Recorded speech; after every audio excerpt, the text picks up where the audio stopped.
Don Staley and the rest of the angry Yas Queen feminists saying, don't do that for that white girl until you make this 6'5" black woman more popular than the white girl. That when you look around and ask yourself, why is the WNBA marketing the playoffs leading with Asia Wilson and not it?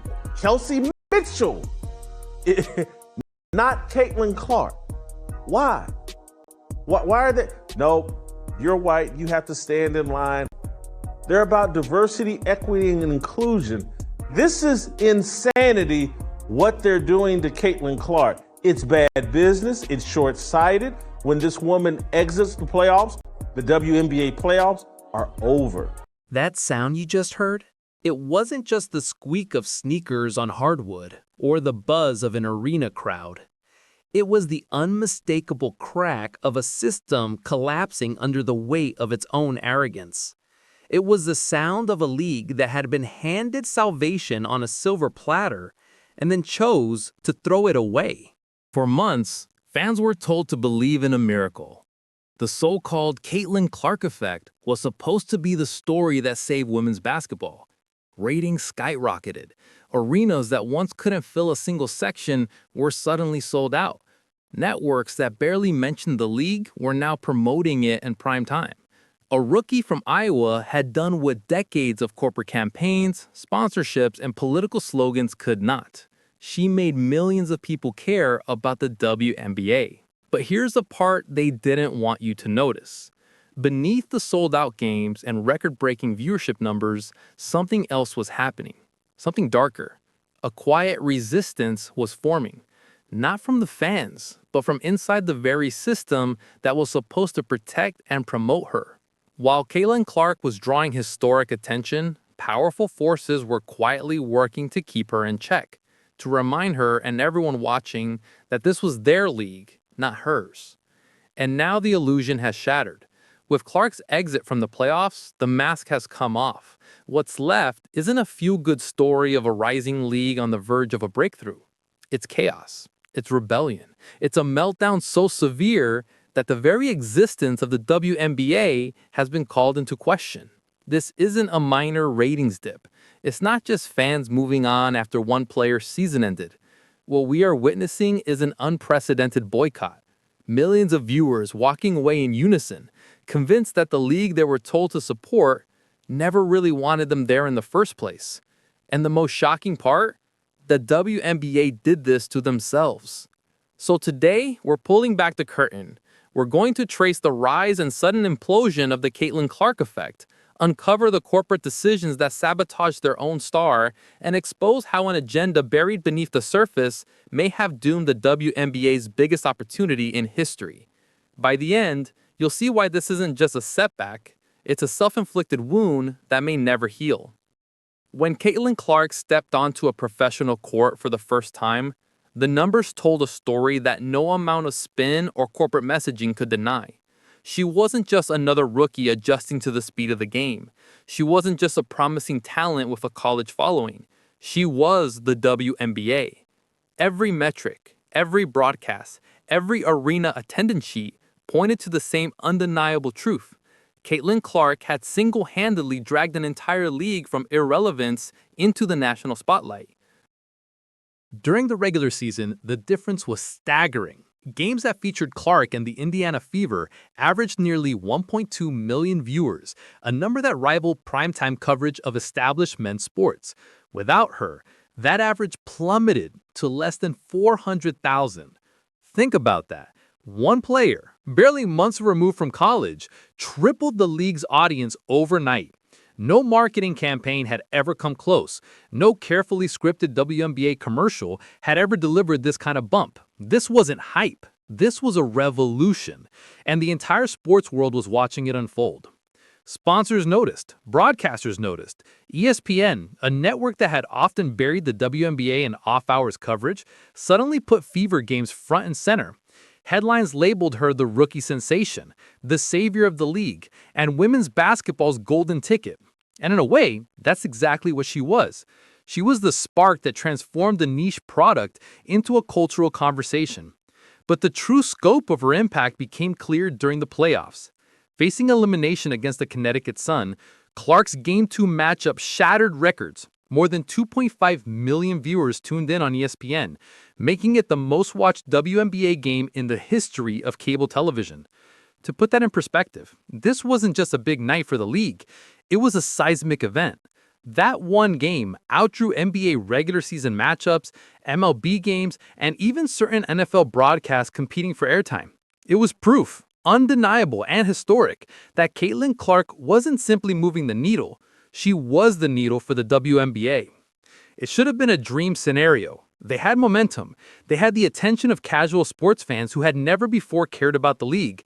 They had millions of new eyes on a product that had struggled for decades to break into mainstream relevance.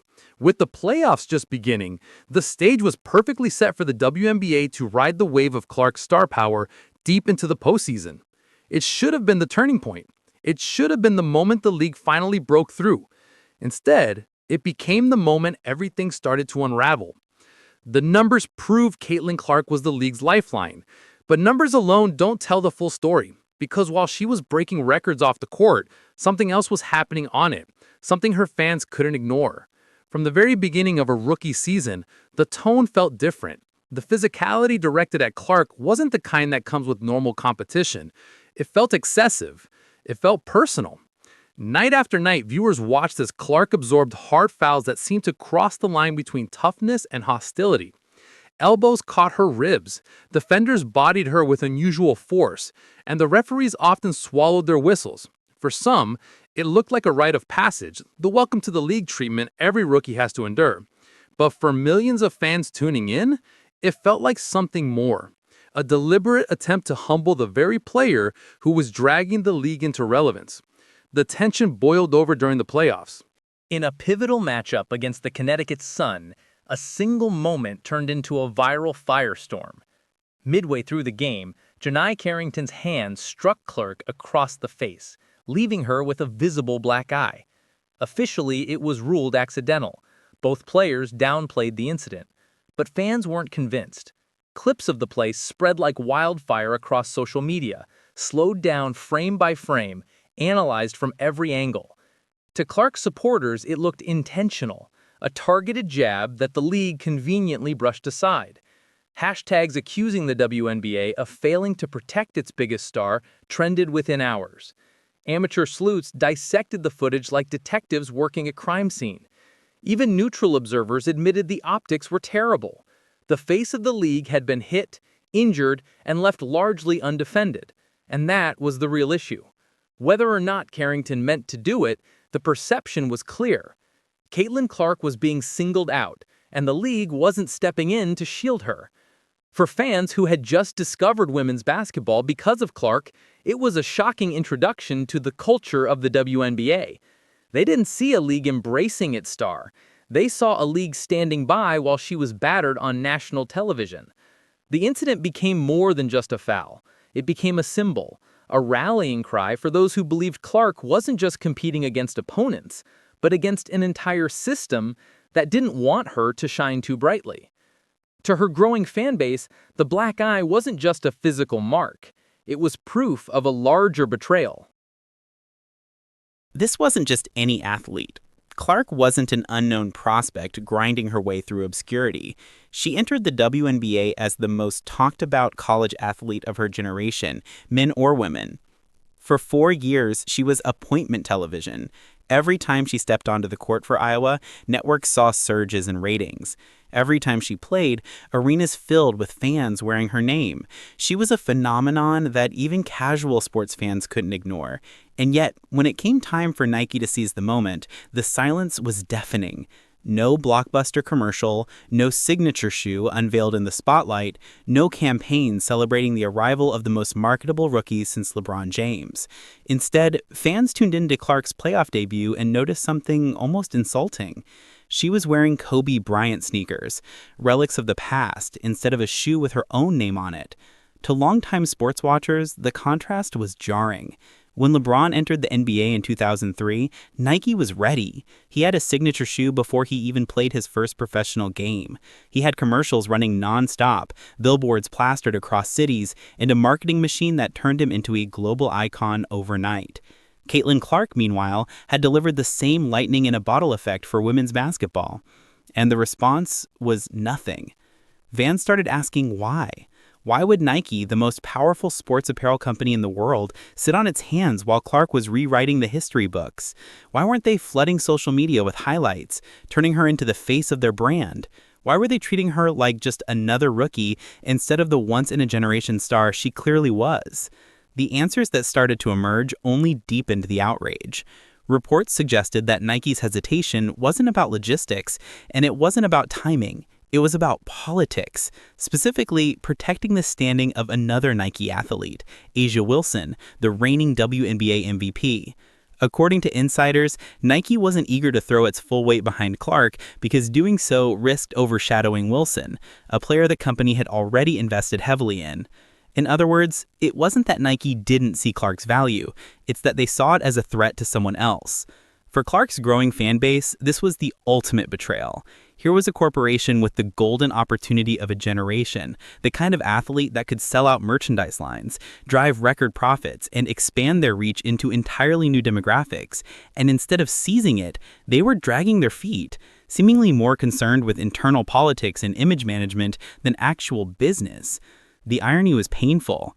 Nike, once known for its bold campaigns that embraced controversy and thrived on creating cultural noise, was now accused of doing the exact opposite, silencing its biggest star to keep the peace.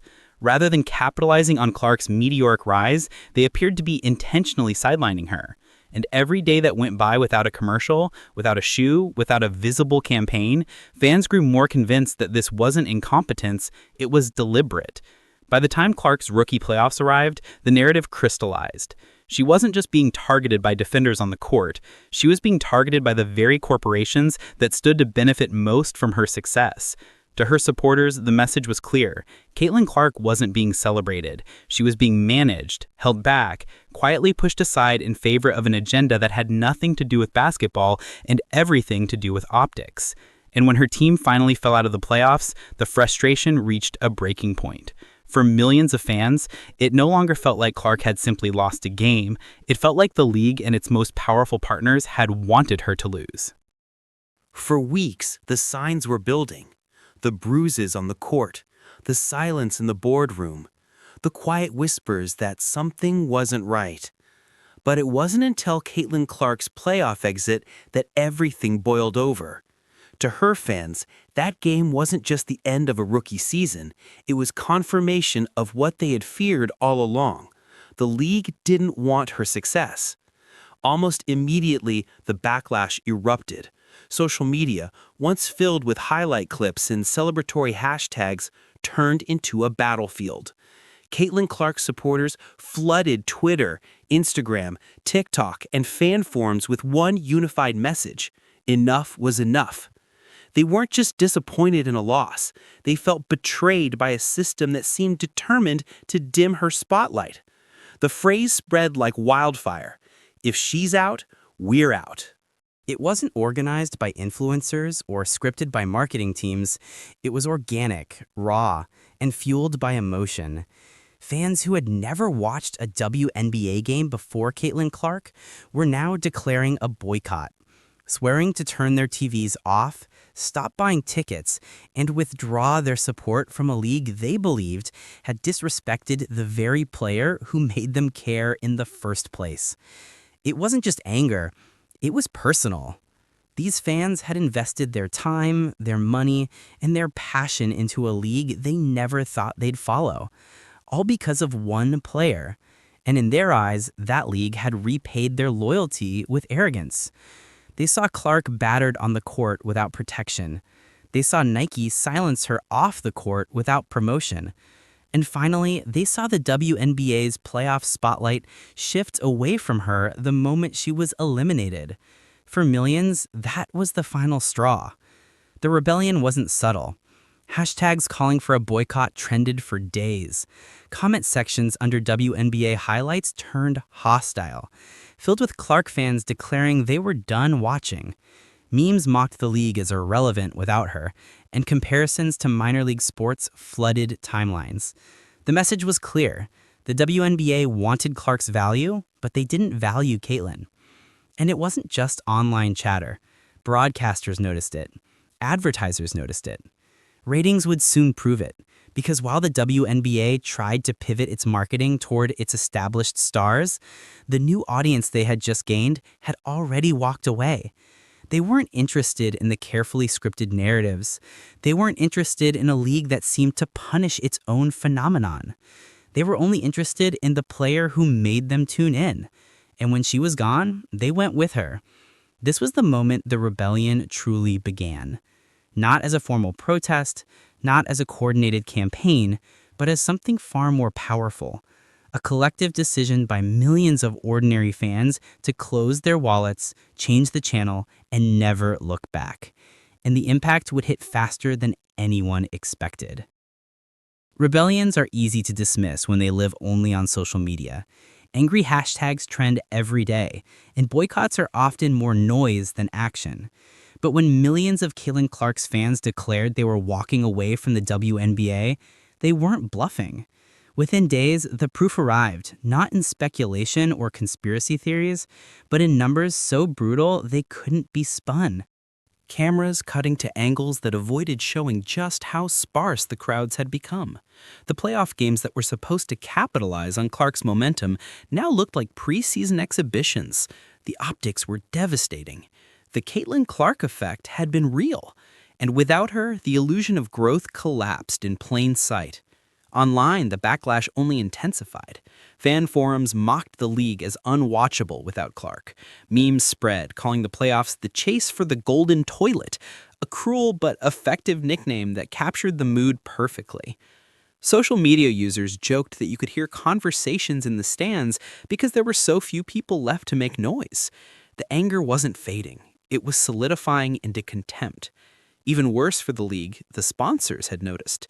Corporations that had poured money into WNBA partnerships expecting Caitlin-level engagement were suddenly staring at empty returns.